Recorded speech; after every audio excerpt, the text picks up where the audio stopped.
उत्तर प्रदेश के मुख्यमंत्री 2 दिन के दौरे पर दिल्ली आए हुए थे, जिसमें उन्होंने तमाम बड़े नेताओं से, प्रधानमंत्री से, राष्ट्रपति से, गृह मंत्री से और जेपी नड्डा से मुलाकात की। उसके अलावा कुछ और छोटे नेताओं से उन्होंने मुलाकात की। ये एक बड़ा इशू था, 2 दिन से मीडिया इस पर बात कर रही थी। लेकिन कल दोपहर में जो एक बहुत बड़ा डेवलपमेंट सामने आया, जिस तरह से बंगाल में एक बड़ा नेता जो कुछ दिन पहले टीएमसी छोड़ करके बीजेपी में गया था और बीजेपी का राष्ट्रीय उपाध्यक्ष था, उसको जिस तरह से वापसी टीएमसी में उसने की, और उसके बाद सवाल खड़ा हो गया कि क्या बीजेपी से अब लोगों का मुंह बंद हो गया है। ये 2 मुद्दे थे कल, जो बहुत बड़े मुद्दे थे, जिन पर शाम में टीवी डिबेट्स होनी चाहिए थी।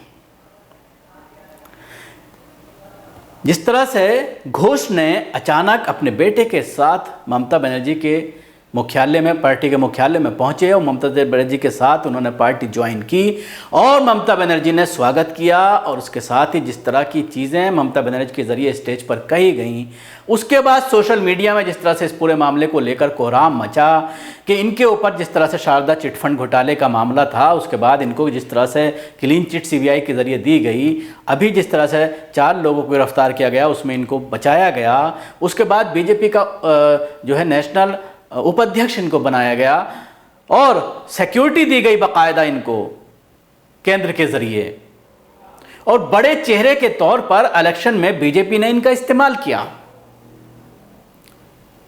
उसके साथ ही अब यह भी कहा जा रहा है कि दोबारा इनके पीछे सीबीआई लगाई जा सकती है। आज जिस तरह से इन्होंने लेटर लिखा है गृह मंत्रालय को, यह कहा है कि जो सेंटर की तरफ से इनको सिक्योरिटी दी गई है वो इनसे वापस ले ली जाए।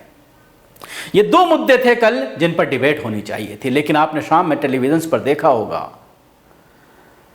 मुद्दा था राजस्थान में कांग्रेस के लीडर सचिन पायलट की बगावत। इस मुद्दे को लेकर हल्ला बोला गया आज तक में, इस मुद्दे को लेकर और तमाम टीवी चैनल्स में बात की गई, इस मुद्दे को उठाया गया। आप अंदाजा लगाइए, ये सिर्फ ऐसा नहीं है कि आज तक में ही मुद्दा बना हुआ था। आपको याद होगा कि परसों जिस तरह से उत्तर प्रदेश में एक नेता ने कांग्रेस छोड़ करके बीजेपी का दामन थामा, जतिन प्रसाद ने, और उसके बाद जिस तरह से एक्सक्लूसिव इंटरव्यू किए गए उनके तमाम चैनलों के जरिए, और उस पर लंबी चौड़ी बहस हुई। वो नेता जो 3 बार से लगातार इलेक्शन हार रहा है, वो नेता जिसकी पत्नी इलेक्शन हार जाती है, उस नेता को बहुत बड़ा नेता बना करके इस मीडिया ने उस दिन पेश किया, और ऐसा लगा कि बीजेपी ने बहुत बड़ी कामयाबी हासिल कर ली है और 2022 उत्तर प्रदेश चुनाव इन्हीं के दम पर जीत लिया जाएगा।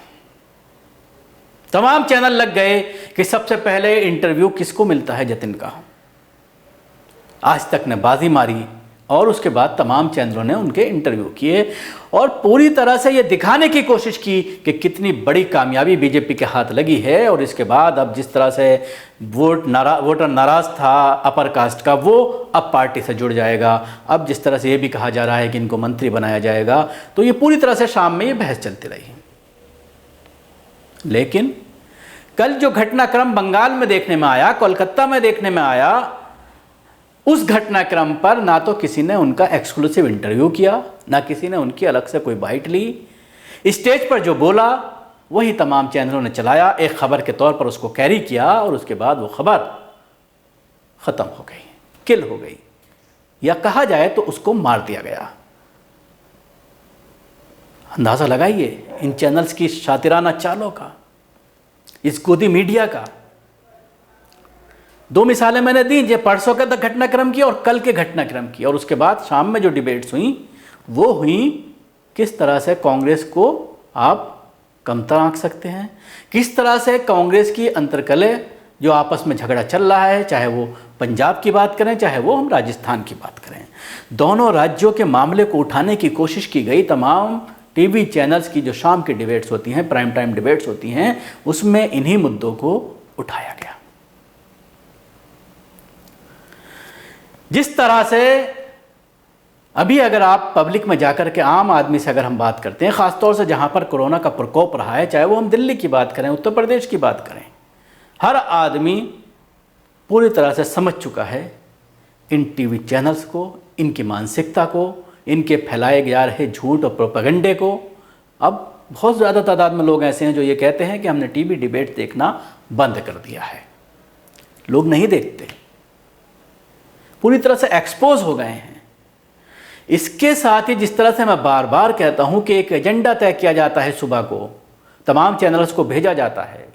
यही वजह है कि कुछ शोज़ ऐसे होते हैं कि सेम हेडिंग और सेम थंबनेल के साथ वो टीवी चैनल्स पर चल रहे होते हैं और सेम गेस्ट होते हैं तकरीबन, बस टाइमिंग का फ़र्क होता है। और तकरीबन उसी तरह की बहस देखने में नज़र आती है जिस तरह की उस सबसे पहले चैनल ने जो बहस की है उसी को आगे बढ़ाया जाता है, और एक ही मुद्दे पर तमाम लोग, तमाम गोदी मीडिया के चैनल काम करते हुए नज़र आते हैं, और उसके बाद वही सुर्खियाँ अगले दिन अखबारात में देखने को मिलती हैं। आज जिस तरह से बोट क्लब में जो डिस्कशन हुई थी उसमें दिग्विजय सिंह ने जो बयान दिया है धारा 370 को लेकर, जम्मू कश्मीर को लेकर, इस मामले को तकरीबन 22 दिन बाद बीजेपी ने उठाया है। 22 दिन पुराना ये ऑडियो पिछले महीने का है, लेकिन आज इसको उठाया जा रहा है और तमाम चैनल आज सुबह से इसी मामले पर लगे हुए हैं। यानी आज का मुद्दा, आज का टॉपिक, आज का टूल किट दिग्विजय सिंह की ऑडियो क्लिप। बार बार टूल किट की बात की जाती है, बीजेपी के जरिए मुद्दा उठाया जाता है कि कांग्रेस टूल किट का इस्तेमाल कर रही है। लेकिन जिस तरह से रोजाना इस तरह के मुद्दे उठाए जाते हैं जब मामला पेट्रोल का आता है, कल जिस तरह से पूरे देश में धरना प्रदर्शन कांग्रेस के जरिए पेट्रोल पंप पर किया गया और उसको मीडिया ने यह दिखाने की कोशिश की कि भीड़ बहुत कम थी, कामयाब नहीं रहा, उसको दिखाने की कोशिश की गई। लेकिन फिर भी इस तरह के मुद्दे से क्योंकि सवाल खड़ा हुआ, कई चैनल्स ने डिस्कशन की और उसके बाद जो कांग्रेस के प्रवक्ता थे उन्होंने अपनी बात बड़ी मजबूती के साथ रखी।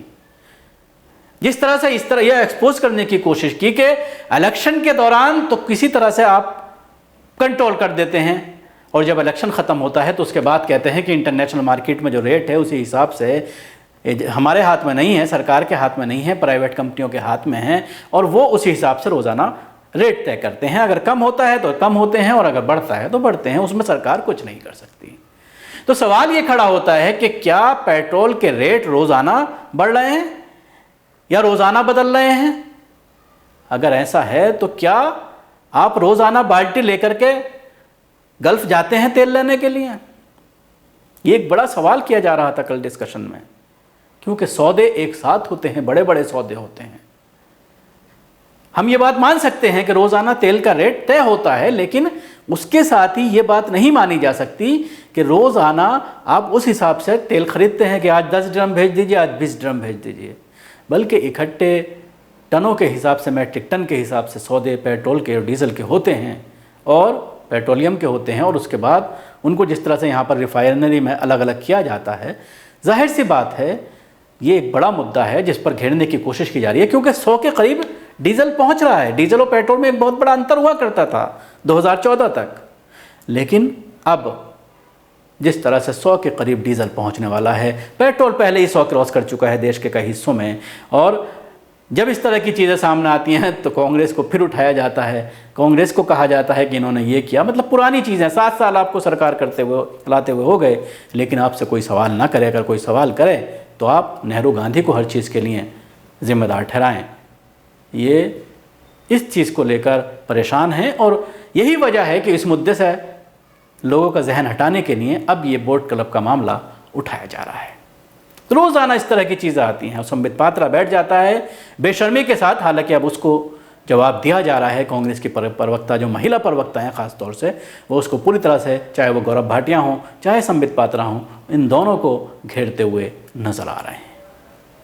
मैं आपसे जानना चाहूँगा, आप हमें कमेंट्स बॉक्स में जाकर के बताएं कि क्या आप अब भी इस गोदी मीडिया की डिबेट्स को देखते हैं, और अगर देखते हैं तो क्या कहते हैं आप इस डिबेट्स के बारे में, आपकी क्या राय है? हमें कमेंट्स बॉक्स में जाकर ज़रूर बताएं। इसके साथ ही हमारे चैनल को सब्सक्राइब करना ना भूलें और उसके साथ ही बेल आइकन ज़रूर दबाएं। धन्यवाद। सभी अहम खबरों के लिए न्यूज़ MX को सब्सक्राइब करें, साथ ही बेल आइकॉन को जरूर दबाएं। लाइक, शेयर, कमेंट करना ना भूलें।